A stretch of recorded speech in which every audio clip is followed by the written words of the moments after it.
Broadcasting from Manhattan Beach and the World Wide Web, you're listening to CHSR, HealthyLife.net. As a service to our listeners, this program is for general information and entertainment purposes only. CHSR, HealthyLife.net does not recommend, endorse, or object to the views, products, or topics expressed or discussed by show hosts or their guests. We suggest you always consult with your own personal, medical, financial, or legal advisor.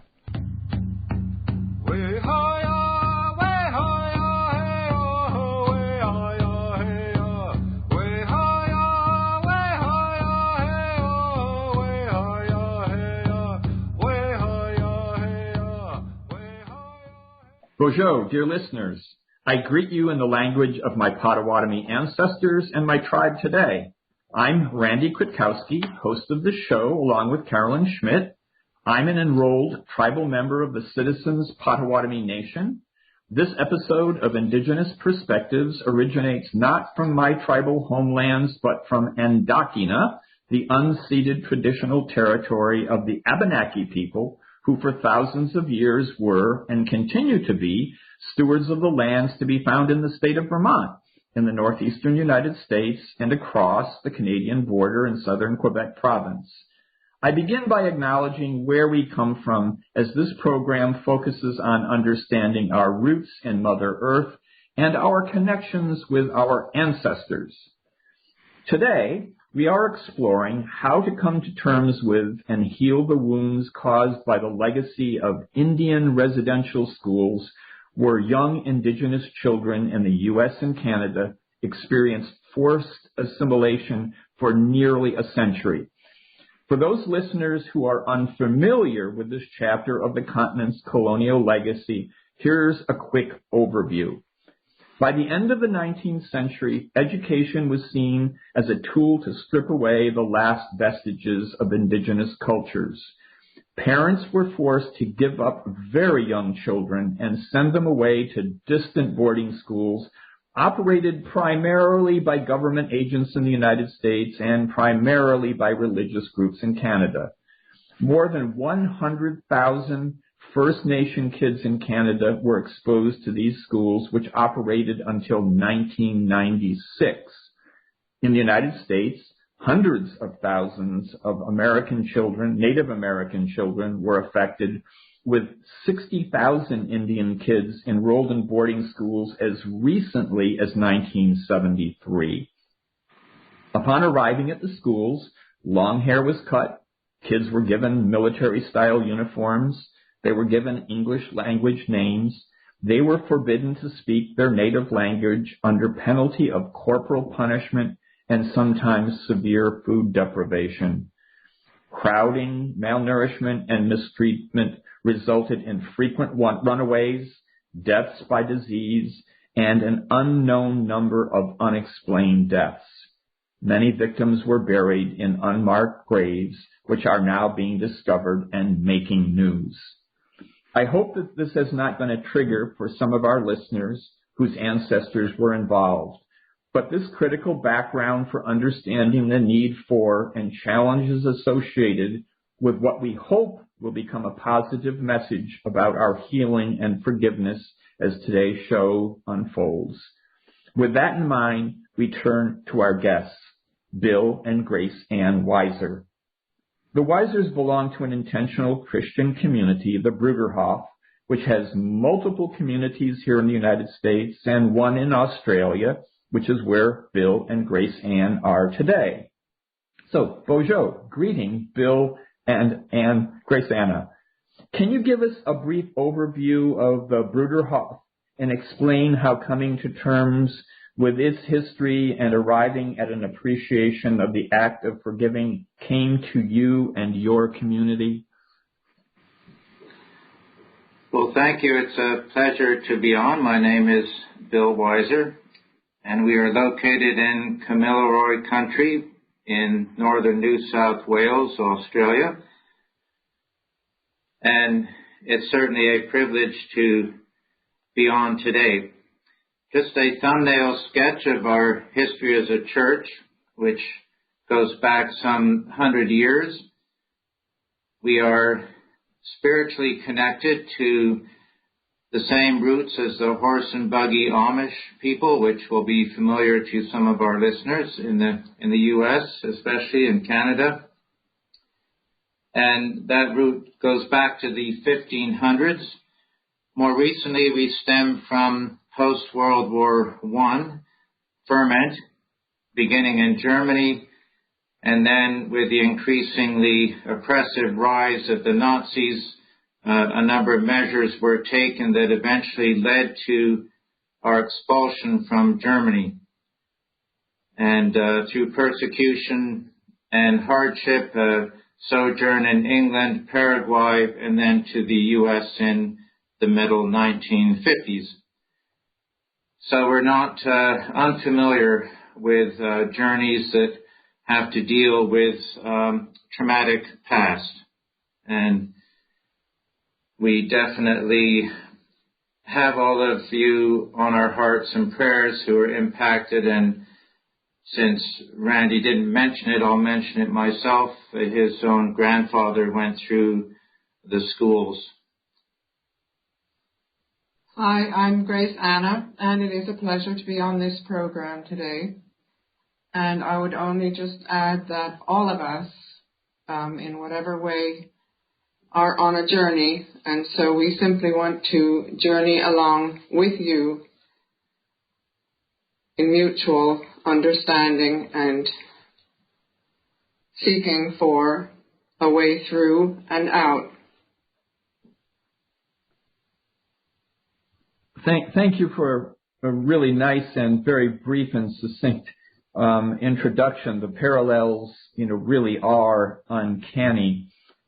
The network that we're on, those of you who've listened to the show will perhaps recall hearing Jay state at some point during our public service ads, "Stay positive and take a break from the dark side." He has a wonderful deep voice I can't quite imitate. For some, this might be interpreted as an invitation to detach from the troubles of daily life, an encouragement to find a place or state of consciousness that insulates one from pain.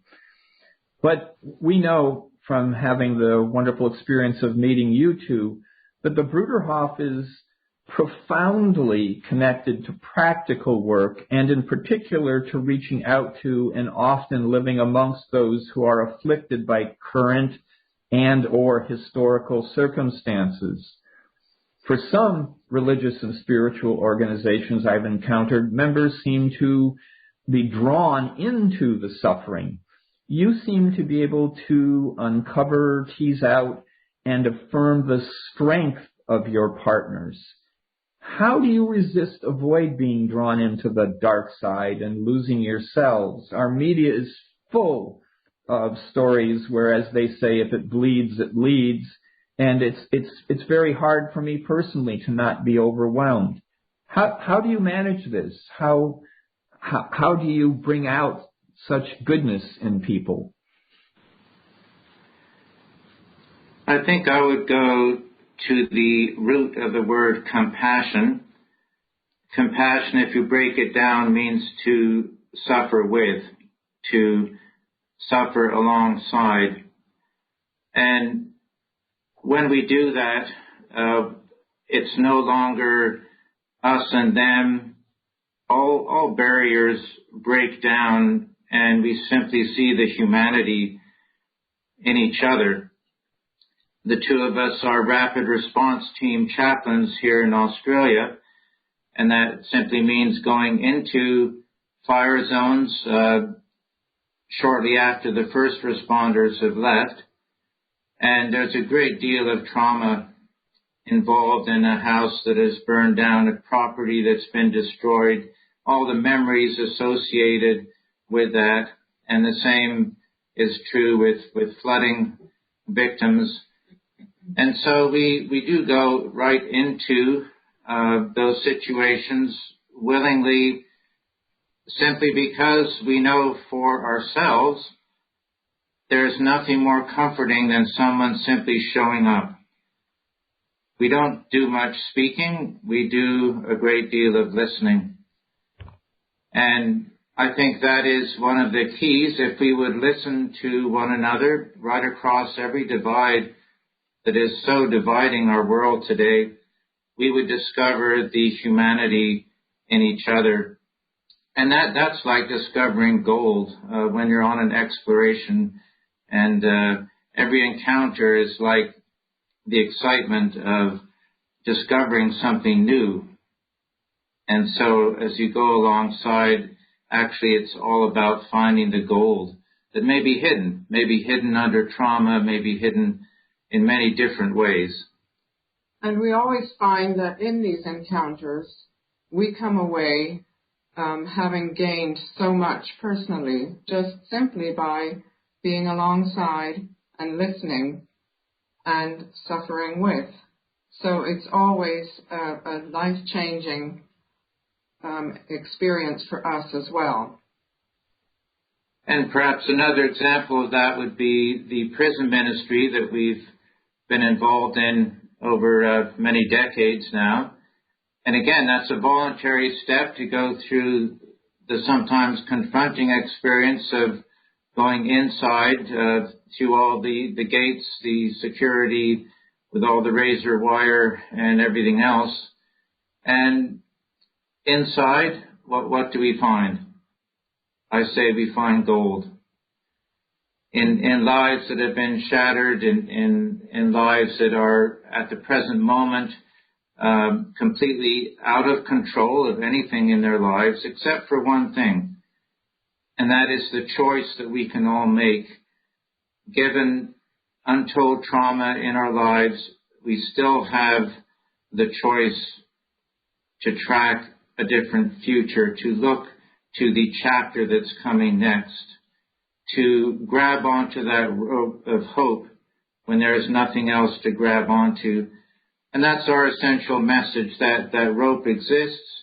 We're here alongside. Let's explore the way to a new chapter. And I think that's what we need to do around our globe right now. There is so much divisiveness, so many movements that are tearing down and destroying. And while we completely understand the immense frustration over hundreds of years of trauma that hasn't really ended, we need to together, collectively, find our way to a new chapter. Ultimately, we have to find the way to live well together on this planet. That's the question that we should be exploring. You introduced us to a book which we have begun to read, and we have to read it in small bits and pieces because it's so rich. The book is called Why Forgive. Can you introduce this notion of forgiveness into the process and equation and journey that you're discussing? Yes, we will. And the book itself was a product of a journey. The author was confronted by a horrific act in his locality that involved the kidnap, rape, and death of a small girl. And just massive trauma collectively in the community. And this was in a nearby town. And so the author grapples with all the complexities and nuances and impossibilities of forgiveness.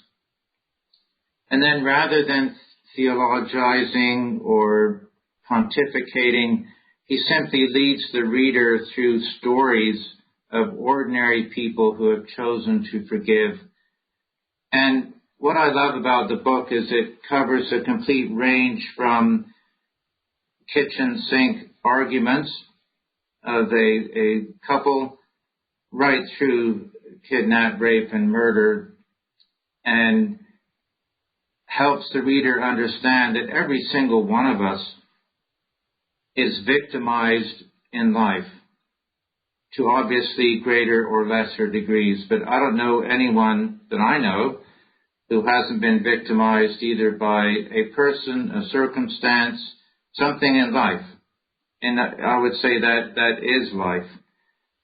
the question is, what do we do with that victimization? We have the choice. We can either embrace victimhood, or we can look for another path. And the journey on that path is what the book describes in very specific instances of people who have chosen to forgive. And by telling these stories, the author relates the tale, and then he very gently leads the reader into the way through and out, and one can find some personal connection to one story or another as you go through the book.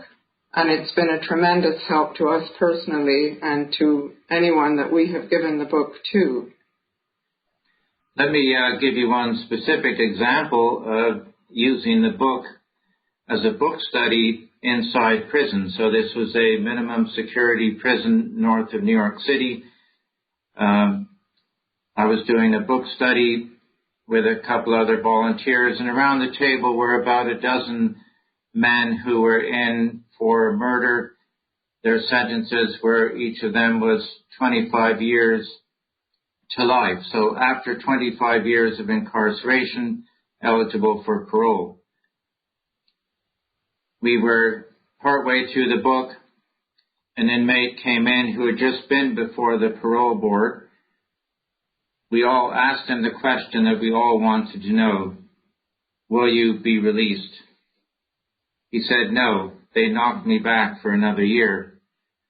But there's nothing they can do to me. I'm a free man. Now let's think about the setting. So bundles of razor wire, guard towers, everything else, locked doors, absolutely no freedom whatsoever in the usual sense of the word. But this man, right in the midst of all of that, could say, I'm a free man. And that's because he'd made the choice against bitterness, anger, resentment to this parole board that has told him he has to stay another year in that setting.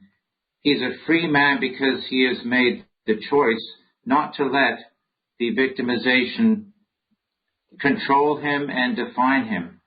He did not embrace victimhood. Instead, he made the choice to forgive. And that gives a resilience that is unequaled in our experience. This is a really powerful message, and I'm hoping that some of my kin and others in the Indigenous community across North America are listening and able to open up their minds and hearts to the possibility of healing through forgiveness. It's a particularly difficult moment right now because the revelations by the day are sometimes, more gruesome and more numerous. And I know the questions on the tip of the tongue of many who would be listening from that community is, why should I forgive?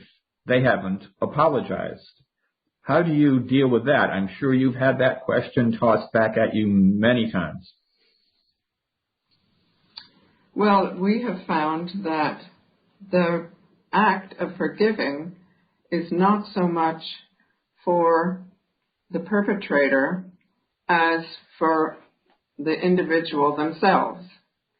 So, and there may be some times, as now in the current situation, where you are not able to forgive the perpetrators, but by finding forgiveness, it frees yourself regardless.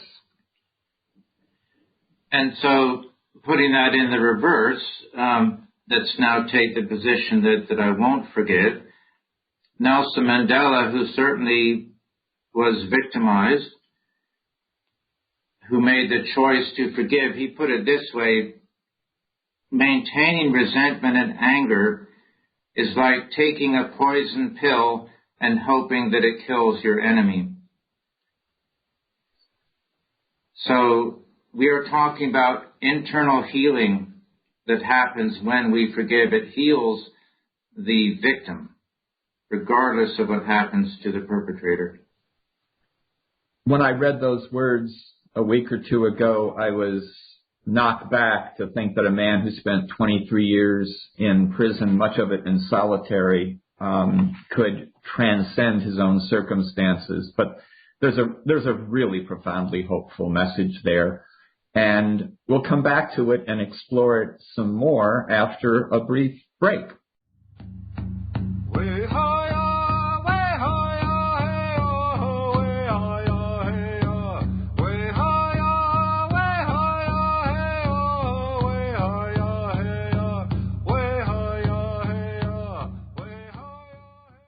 Citizen Potawatomi Nation's Cultural Heritage Center, located near Shawnee, Oklahoma, features 11 immersive galleries with digital and interactive exhibits. Visitors learn about the tribe's history from origin to modern days and gain an understanding of citizen Potawatomi oral traditions and lifeways.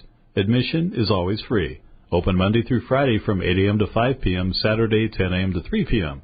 Visit the Cultural Heritage Center on the web at PotawatomiHeritage.com. Period poverty. If you don't know what it is, you should, because you can help. 1 in 4 American women struggle to purchase menstruation products this year, resulting in missed school and even loss of income. The Native American women's nonprofit, Queck Society, cares enough to give Native American students and communities their period products, and they do it across North America. Please help women with your time, donations, or supplies to maintain their dignity and celebrate their strength during moon time. Visit quecksociety.org. That's Kwek Society.org. Listen up. The source for information and inspirational items about the struggle and wisdom of Indigenous people is the Syracuse Cultural Workers. They are committed to peace, sustainability, social justice, feminism, and multiculturalism, and they create beautiful visual materials like calendars, t-shirts, cards, and more, including their Greetings and Thanks to the Natural World accordion poster that offers daily grounding for our relationship to the earth and its many fellow beings. Get so many wonderful items. Go there now. SyracuseCulturalWorkers.com.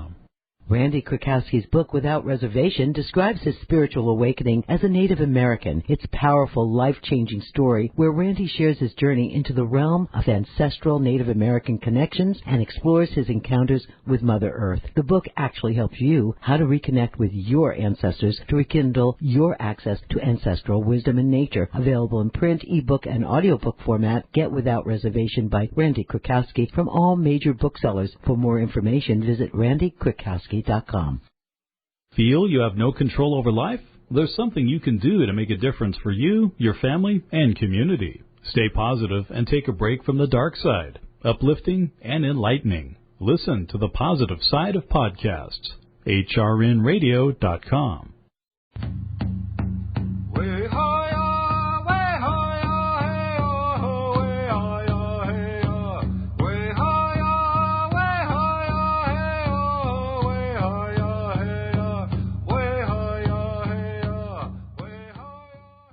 Welcome back to the second segment of Indigenous Perspectives.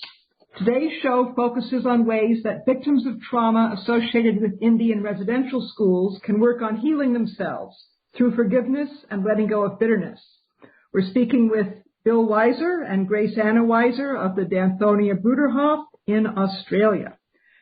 In a future show, we'll discuss restorative justice for these Indigenous communities, actions that the larger society can take to make amends, respond to Indigenous needs in today's world, and work toward a better future. But for now, we are exploring paths to and specific examples of healing actions that are within the immediate grasp of Indigenous peoples. And I've been struck by one example. People from one First Nations community in Saskatchewan in Canada have torn down the residential school building where generations of their children had suffered, and they literally buried the pieces of the building and its furniture, buried them in the ground, covered them over, now have a peaceful natural space there. And I personally like this action because to me it means the community is choosing to put that sad chapter of their history behind them, not to forget, obviously, but not to have it in their faces like an open wound anymore, They've taken control of their space. So Bill or Grace Anna, can you give us some other examples of healing actions that you know of or have experienced with Indigenous peoples in Australia? Yes, we'd certainly be happy to. We've had opportunity to spend time with some of the Indigenous Aboriginal people in our neighborhood, and one particular event which meant a great deal to us was when we were touring what had been a settlement of Aboriginal families close to a nearby town that had been destroyed by the white Australians and used as a dump.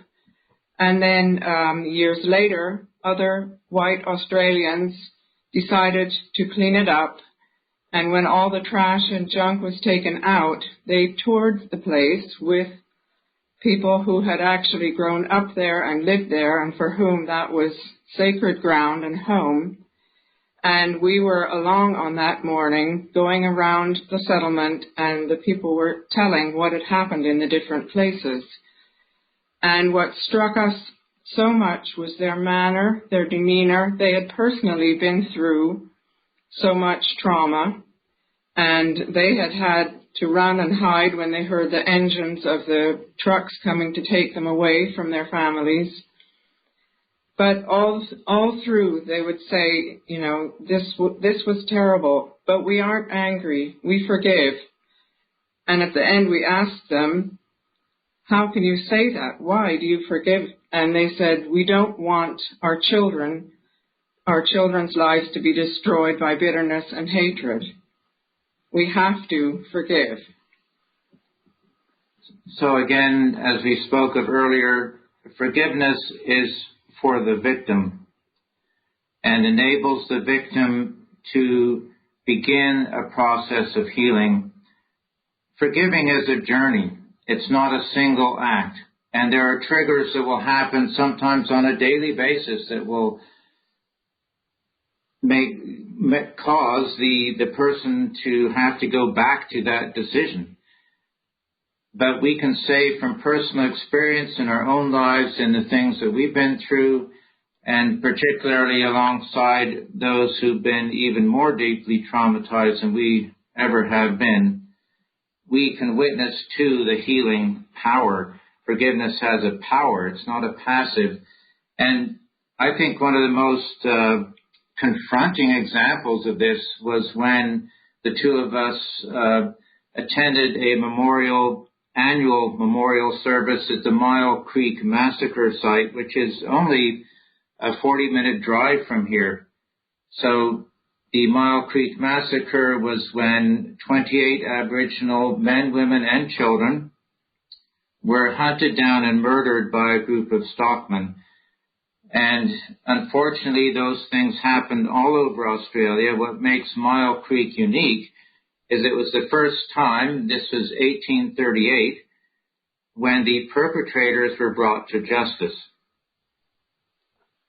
So some years ago, Aboriginal and white got together and worked on a memorial which stands today. And I think the most significant part of the annual memorial ceremony is when, immediately under the big rock that now is placed there as a memorial, a descendant of a perpetrator and a descendant of a survivor come together under that rock and embrace. So this whole idea of the future, we can't change the past, but we can change the future. That's the genius of that memorial. And Auntie Sue Blackrock, a Aboriginal elder that we know here locally, traces her history back to the survivors of the massacre. She put it this way: we won't forget, but we will forgive and walk down the path together. And I say that hits the absolute essence of what we're talking about. We're here today. We can't change the past, but we can walk together toward a better future. I've been thinking also and seeing how in many countries and localities, education is an important part of the whole idea of reconciliation. Can you expand on what you've seen works best as far as education about these issues? Well, when I came back from that ceremony, and here we have a homeschooling situation up to year 12, it's essentially a homegrown high school situation. I came back from that and I said every single graduate of our up to year 12 needs to go to that memorial service at least once. Because you have to see to believe the power of reconciliation. You have to experience it. And once you do, it changes your life. It changes everything. What I'm finding as a theme, and I'm hearing it for the first time, and it's obvious for me to say it now, but it hasn't been until this moment, is the degree to which you are personally involved with your partners and people who have lived this experience. It's not something you're reading in black and white in a newspaper or seeing, in distant places in the media. And I think we might want to come back and talk about that later in the program, because it's the essence of who you are and what you do. Thank you so much. We'll take a break and be back in a moment.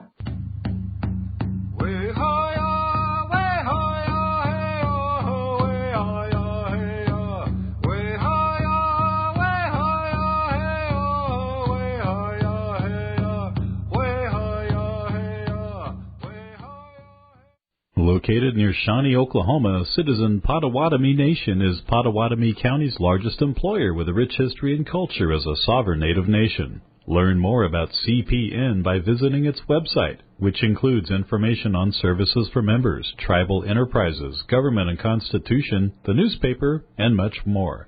All at Potawatomi.org. That's Potawatomi.org. Randy Krakowski's book, Without Reservation, describes his spiritual awakening as a Native American. It's a powerful, life-changing story where Randy shares his journey into the realm of ancestral Native American connections and explores his encounters with Mother Earth. The book actually helps you how to reconnect with your ancestors to rekindle your access to ancestral wisdom and nature. Available in print, ebook, and audiobook format, Get Without Reservation by Randy Krakowski from all major booksellers. For more information, visit randykrakowski.com. Since 1975, Inner Traditions has been publishing books for the healing and spiritual journey. Their mission is to rediscover, preserve, and protect these spiritual traditions of the world so that humanity will forever have the tools to create a better future that will celebrate and heal the earth. Inner Traditions books, card decks, and other products are available wherever books, ebooks, and audiobooks are sold. Or visit InnerTradition.com's online bookstore. And while you're there, sign up for their free newsletter to receive special offers. That's InnerTraditions.com. Period poverty. If you don't know what it is, you should, because you can help. 1 in 4 American women struggle to purchase menstruation products this year, resulting in missed school and even loss of income. The Native American women's nonprofit, Queck Society, cares enough to give Native American students and communities their period products, and they do it across North America. Please help women with your time, donations, or supplies to maintain their dignity and celebrate their strength during moontime. Visit quecksociety.org. That's KWEK Society.org. Don't get angry. Anger is a negative emotion that suppresses your immune system that may cause health problems. Make a positive difference by working together to protect and support your family, friends, and community. Take a break from the dark side. Uplifting and enlightening. Listen to the positive side of podcasts. hrnradio.com.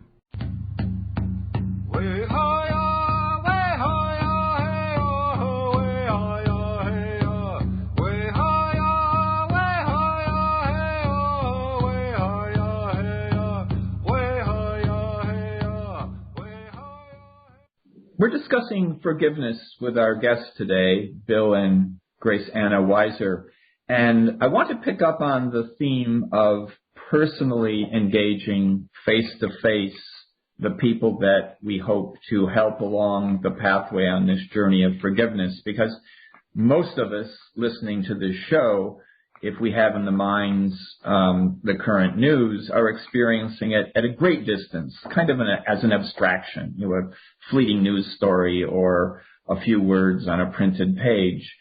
You have a remarkable history of getting right down on the ground and connecting with people. Why don't you explain how that has unfolded at Danthonia in Australia?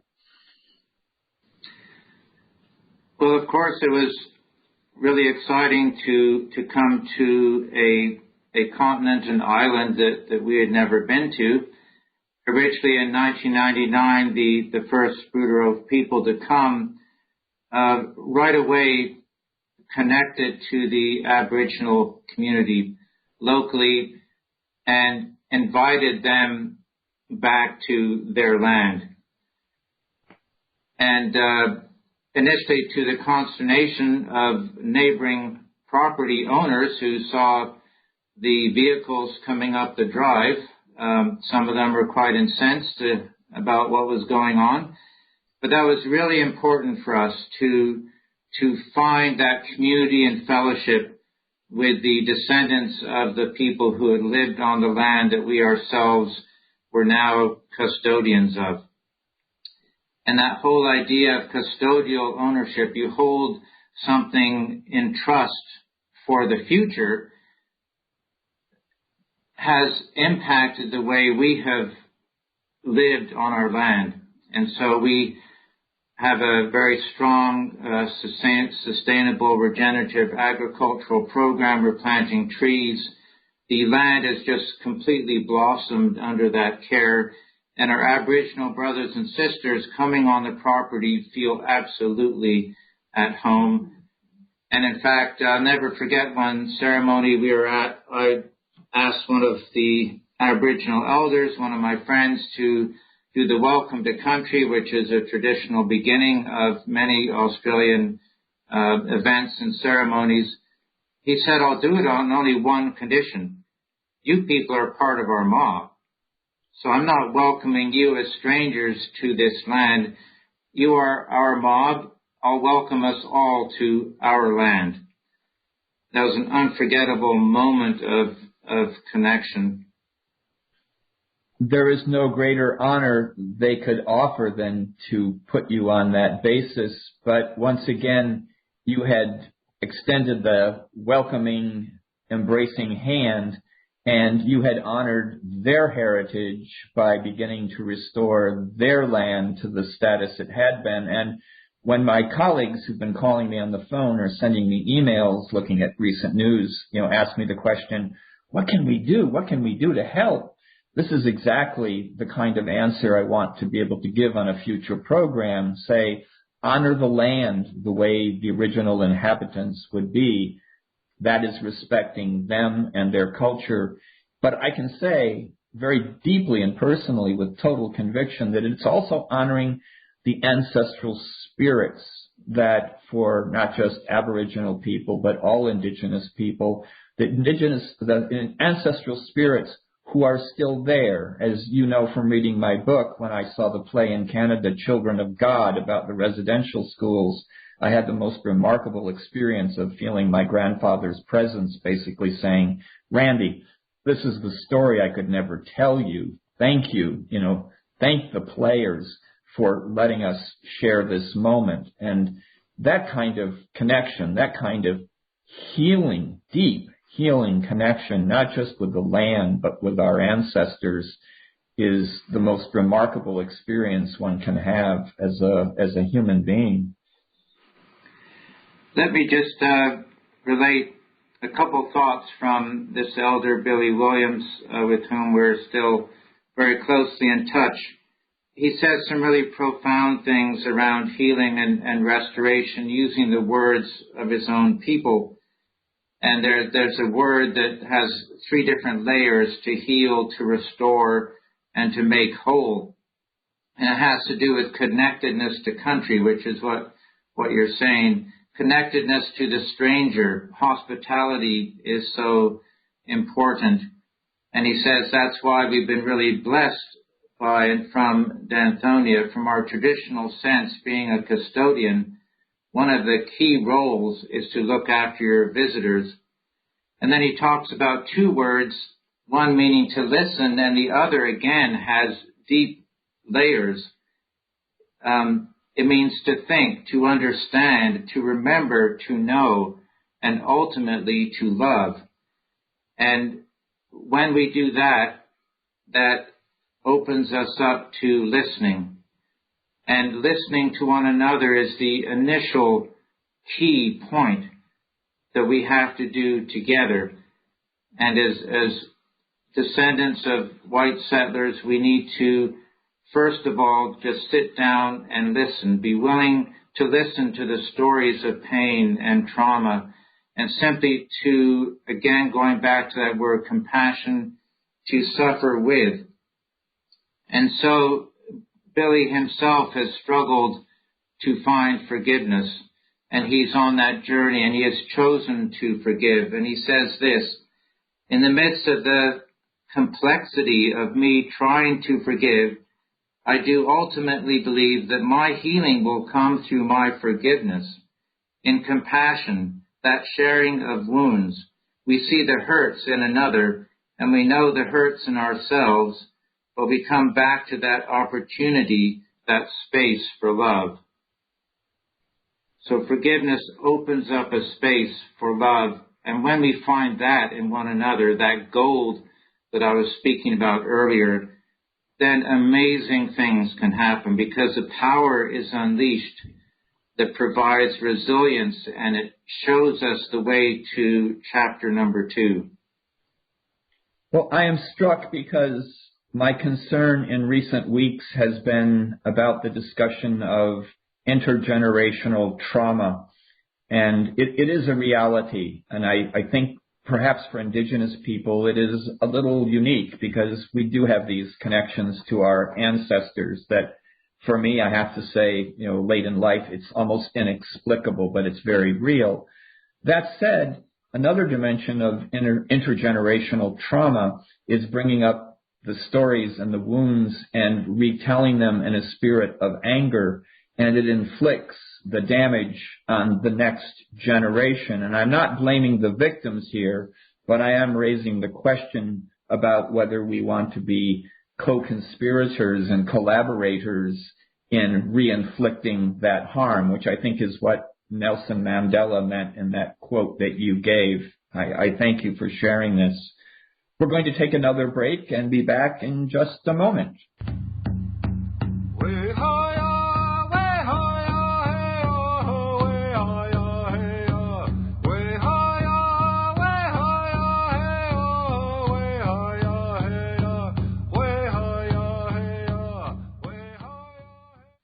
Citizen Potawatomi Nation's Cultural Heritage Center, located near Shawnee, Oklahoma, features 11 immersive galleries with digital and interactive exhibits. Visitors learn about the tribe's history from origin to modern days and gain an understanding of Citizen Potawatomi oral traditions and lifeways. Admission is always free. Open Monday through Friday from 8 a.m. to 5 p.m., Saturday 10 a.m. to 3 p.m. Visit the Cultural Heritage Center on the web at PotawatomiHeritage.com.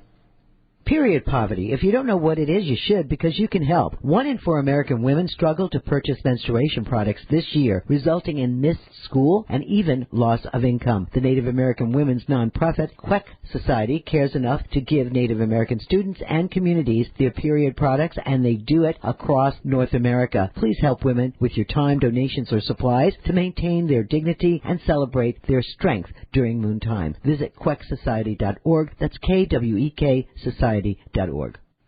Listen up. The source for information and inspirational items about the struggle and wisdom of Indigenous people is the Syracuse Cultural Workers. They are committed to peace, sustainability, social justice, feminism, and multiculturalism, and they create beautiful visual materials like calendars, t-shirts, cards, and more, including their Greetings and Thanks to the Natural World accordion poster that offers daily grounding for our relationship to the earth and its many fellow beings. Get so many wonderful items. Go there now. SyracuseCulturalWorkers.com. Randy Krakowski's book, Without Reservation, describes his spiritual awakening as a Native American. It's a powerful, life-changing story where Randy shares his journey into the realm of ancestral Native American connections and explores his encounters with Mother Earth. The book actually helps you how to reconnect with your ancestors to rekindle your access to ancestral wisdom and nature. Available in print, ebook, and audiobook format, Get Without Reservation by Randy Krakowski from all major booksellers. For more information, visit randykrakowski.com. Where positive people and radio unite. HealthyLife.net.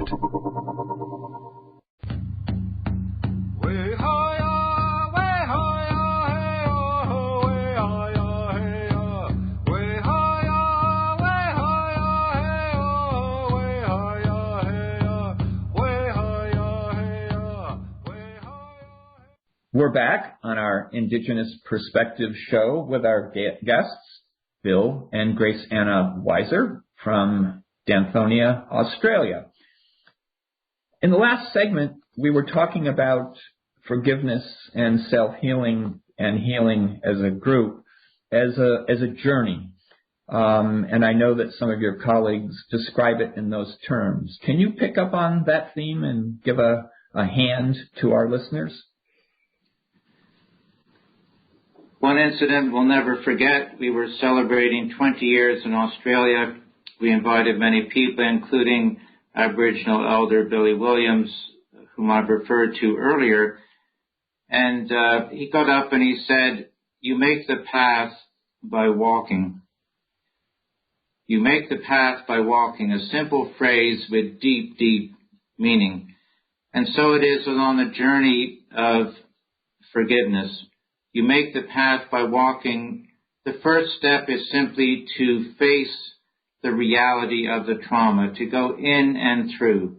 And that is a very, very difficult phase because there's all kinds of complexities. And initially, a very difficult step is simply to forgive ourselves for decisions we wish we'd never made that have perhaps unintended but very real detrimental consequences. And instead of tormenting ourselves with the why question, we need to work towards and journey towards transforming that into the what question. So what can I do with this trauma? How can I help it transform into a resilience that will both heal myself but heal everyone I meet? Perhaps one of the most confronting examples of that I can think of is in a book called The Choice by Edith Eger. She is a Holocaust survivor, a trained clinical psychologist. She journeyed to forgiveness. And she says, we have a choice. We can choose to be our own jailers, or we can choose to be free. And that choice has to be made sometimes daily, but once it's made, then the path begins, and we make the path by walking. We walk in and through and out. And anyone who sees us, who knows our trauma, and mostly people can see our wounds, they will say, oh, maybe there is chapter number 2. And you mentioned earlier the book, Why Forgive?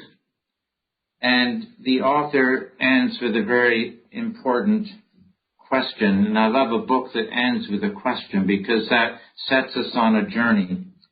He writes, I am sure that there are more stories of love and forgiveness in the world than there are stories of hatred and revenge. How long will you wait to let yours be heard?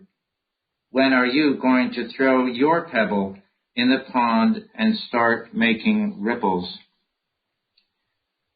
What we're talking about here is something that heals our soul, mind, body, and spirit. We're all one piece.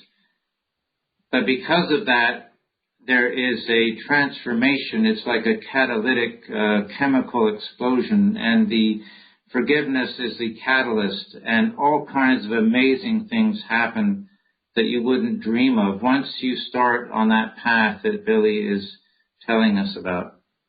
And I would only say that while it is for every one of us a personal journey, you do not have to travel it alone. You can reach out and find others, share your pain, share your story, start a discussion, and you will be amazed at where the path will go.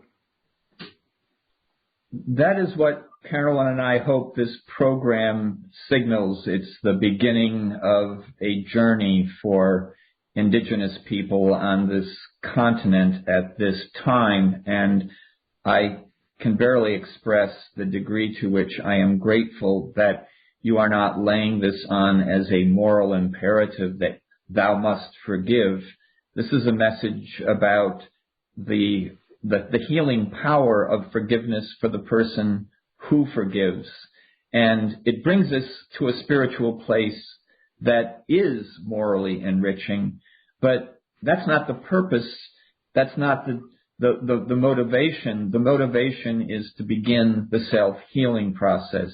And when you say you're not theologizing it and you refer to people from the Jewish religion and from indigenous belief systems in Australia, it becomes clear that this is something that has a deep universal appeal and resonance. And I desperately hope that it will resonate with our listeners today. So we usually end this program by saying, that we put up transcripts, printed transcripts after the program is broadcast with supplementary materials. I want to expand that a bit today because I think you present us with a most unusual opportunity. You've referred to several books that are absolute treasures on this topic, and we will put them in our reference materials. We'll work with you to prepare other supplementary materials and other ideas that occur to us after this program ends. And again, I hope that this is the first step on the journey toward healing for Indigenous people on this continent. Do you want to add a few words? If I might just add to the listeners our profound love and respect for you all. And we just want to say our prayers are with you as you begin this journey. It's a journey for everyone, and we're on it together. Miigwech, thank you both so much. And to our listeners, miigwech for your listening. I hope that the broadcast has given you time and space to reconnect with your roots in Mother Earth and with your ancestral roots and with your neighbors. Before your busy day distracts you from this moment, I encourage you to take a few minutes to reach out and feel the presence of living flora and fauna, and perhaps even that of ancestors. Allow yourself to touch their presence, capture that moment, and hold on to it. And if you might, write to me and let me know about your experience. Let me know about your thoughts on this program. I would love to pass the comments along to Bill and Grace Anna. I can be reached at Randy Kwiatkowski at hushmail.com or through my website at randykwiatkowski.com. Thank you. Goodbye.